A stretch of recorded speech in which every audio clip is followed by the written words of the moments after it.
The movie begins in 1978 in Denver. One fine afternoon, we see parents and children gathered for a Little League baseball game where we see Gwen rooting for Finney, her brother. Finney succeeds in throwing 2 strikes on his pitches, but his side loses when another player named Bruce hits the 3rd pitch for a home run. After the game, Bruce compliments Finney, stating that he played exceptionally well and has a mint arm. Later, as Bruce is heading back home on his bike, he comes to a complete halt when he notices a black van. Next, as the siblings are making their way to school, Finney spots the flyer for Bruce, who has been missing for days. Then, they see a crowd of students gathered where the school bully, Moose, is provoking another boy named Robin. However, since Robin is a skilled fighter, he overcomes the situation and beats him badly. When Finney leaves the place feeling uneasy, Gwen follows him, saying Moose deserves to be punished because he is a bad guy. She continues by saying that Robin is the toughest student at the school since the grabber abducted their former bully, Vance. Hearing this, Finney feels weird and asks her not to mention his name again. In the next scene, we see 3 boys follow Finney into the bathroom and start bullying him. Just then, Robin walks in, which scares the guys when he talks of beating up Moose. Furthermore, he threatens the bullies and warns them to stay away from Finney. After they leave, Robin tells him that he will eventually need to fight for himself as the bullies won't stop. Then, he asks Finney for his help with math homework, and Finney agrees. Gwen is summoned to the principal's office, where she is questioned by 2 detectives regarding what she told Bruce's sister. She claims to have had a dream in which a man carrying black balloons kidnaps Bruce. Hearing this, the investigators revealed to her that the black balloons were discovered in the spot where the kids were taken. However, the details were never made available to the public. Therefore, the detective feels as though she's hiding something and asks how she found out about black balloons. Gwen states that sometimes she dreams about things that are actually true. She further claims that she gets dreams linked to the missing children, but she cannot explain the meaning behind these dreams. Next, Finney wakes up to find his father beating Gwen because the other day, the cops visited him at his job to inquire about her dreams. He beats her more severely after she breaks his liquor bottle. Then, he says to her that she isn't her mother, therefore she doesn't see things that aren't there. The terrified girl is compelled to agree, since he insists that her dreams are nothing more than delusions. In the meantime, Finney is furiously observing this, but he is helpless to act against his father. On the other hand, Robin notices a man exiting a black van as he makes his way from the store. Soon after, the news of Robin's disappearance reaches everyone in the neighborhood. Hearing this, Finney is devastated since he was close to Robin. He asks Gwen to look into her dreams for any hints of Robin, but she responds that she has no control over it. However, she asks Jesus for a hint to help her find Robin. Now, since Robin is no longer around to protect him, the bullies turn on Finney and begin to assault him. In the meantime, Gwen defends him by hitting one bully in the head with a rock, causing him to bleed. However, she also receives a kick to the face, while the other 2 bullies continue beating Finney. Later, everyone in the class is asked to pair up for a science project. Meanwhile, Finney's crush, Donna, approaches him and offers to be his partner, which he awkwardly and gladly accepts. She expresses that she feels bad for Finney as he is constantly bullied, and comments on how nice it is that he and his sister are so close. While arriving home, Gwen teases Finney by mentioning Donna's name. Soon after, they part ways as Gwen leaves to spend the night at a friend's house. As he walks alone on the road, Finney spots a man stumbling out of a black van and dropping groceries. He offers to help him, and the man identifies himself as a magician. Suddenly, Finney notices the black balloons in his van. Suddenly, the man tries to attack Finney, but swiftly, he uses a pen to stab him in the arm. However, the grabber sprays a chemical into Finney's mouth to knock him unconscious and throws him into the van. Next, Finney wakes up in a basement where the grabber complains that Finney severely damaged his arm. However, he promises he won't hurt him anymore and tells him that he's special. Suddenly, a phone rings, and the grabber leaves the place while promising to return as soon as possible. Meanwhile, Finney notices a black phone on the wall which is disconnected. In the meantime, Gwen receives a call regarding Finney's disappearance while she is at a friend's house. She is horrified and runs to her house upon realizing that her brother has been abducted. Meanwhile, the disappearance is also reported to the police, and Gwen prays for her brother's safety. On the other hand, the ringing of the black phone awakens Finney. But moments later, the grabber arrives and informs him that the phone doesn't work. Also, he makes a promise to Finney that he won't act against his will, but first, he must handle a situation. Finney believes that the grabber is about to get caught, therefore, he requests the grabber to release him blindfolded and makes a promise not to inform the authorities. Hearing this, the grabber laughs and casually says that it is not about the police. Finney threatens to shout because he thinks there is another person in the house. But the grabber responds that no matter how loud he screams, no one will be able to hear him because the basement is soundproof. After he leaves, Finney begins screaming, but unfortunately, no one can hear him. Furthermore, he tries to open the window, but it is too high. Moments later, he picks up the phone when it rings again, but no one is on the other end. Later, when he wakes up, he finds that the grabber is staring at him. He says he is hungry and asks for food, but the grabber refuses to give it to him. Being frustrated, he asks why he's there at all, to which the grabber responds that all he wanted to do was look at him and walk away. A while later, the black phone rings once again. When Finney answers it, he is spooked when a boy addresses him by his name. Immediately, he hangs up the phone out of fear, but the phone keeps ringing. When Finney eventually answers the phone, the boy tells him not to hang up again. He continues by saying that they have already met, and that Finney's arm is mint. At that point, he realizes that he is speaking with Bruce.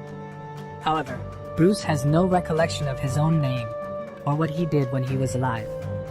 He claims that although the phone rang for all the kids, only Finney heard it. Furthermore, he says that the grabber hears the phone as well, but he doesn't want to believe it.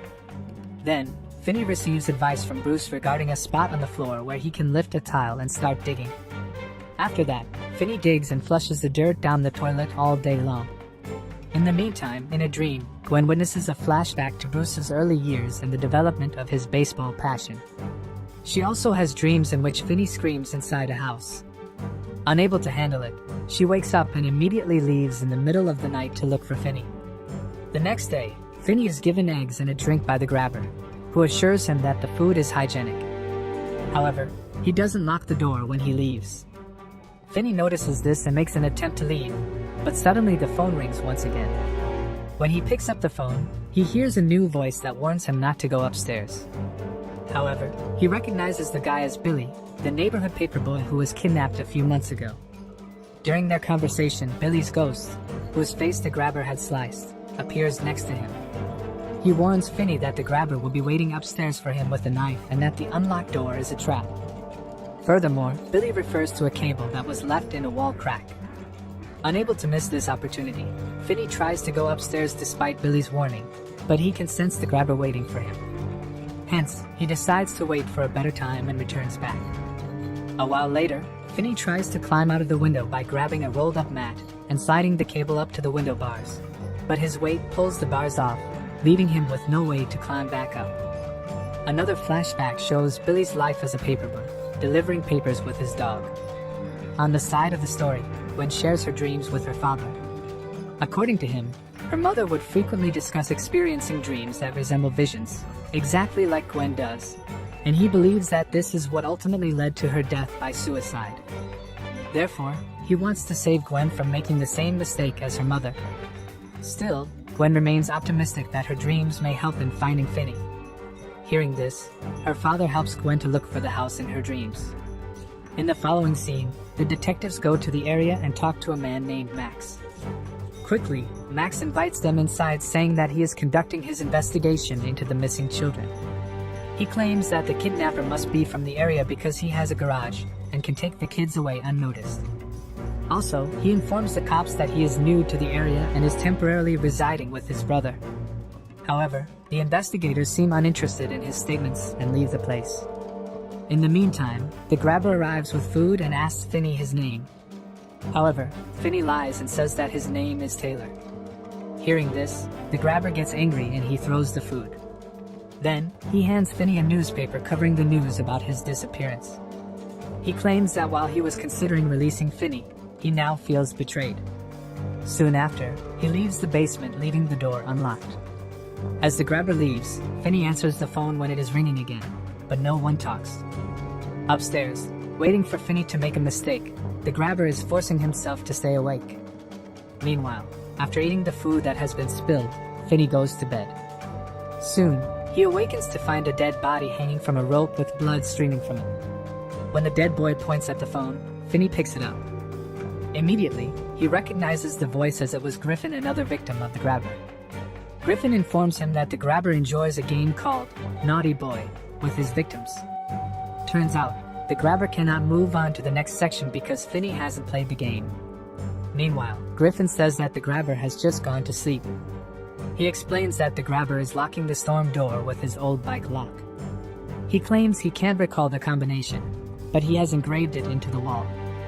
Finney finds the numbers but is uncertain of the precise combination.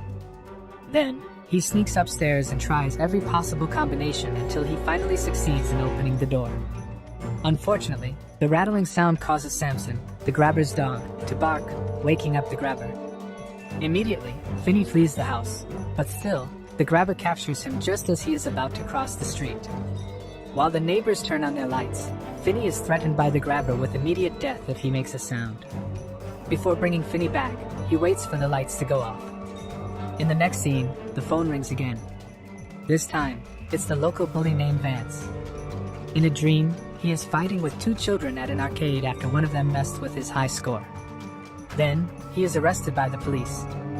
In the flashback, Gwen is seen standing next to Vance, who is speaking to Finney on the police radio while she calls out to him. When they arrive in front of a home, Gwen tries to recall the number. Moments later, while searching for the house on her bike, she encounters the ghosts of the grabber's victims. In the meantime, Finney is advised by Vance to locate a freezer hidden behind a wall.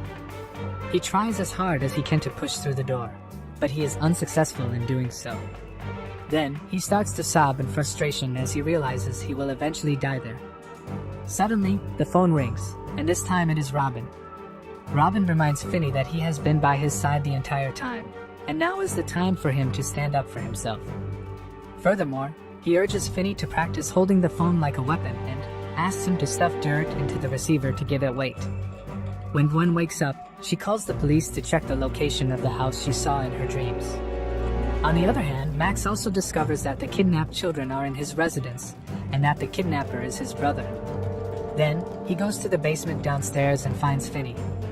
Max reassures Finney that he's safe now and that he shouldn't worry. In the meantime, the grabber shows up and kills Max with an axe to the head. Then, he makes an attempt to kill Finney, but Finney uses all of the guidance provided by the ghost kids. Hence, the grabber is dropped into the hole where he fractures his ankle after the cable hits the window bars. As the phone rings one final time, Finney makes the grabber listen to the sounds of his victims mocking him about his death. Then, Finney snaps the grabber's neck and kills him. Then, in an effort to divert Samson, he takes a steak out of the freezer and hands it to him. In the meantime, the bodies of 5 children are discovered by the police as they search the house as per Gwen's directions. The house Finney was held is just across the street. As Finney opens the door and steps outside, Gwen notices her brother and runs to him. In the following scene, Finney returns to school again. The students consider him a legend for killing the grabber, and due to this, his previous bullies are also scared of him. The movie ends as he sits next to Donna feeling more confident than ever before.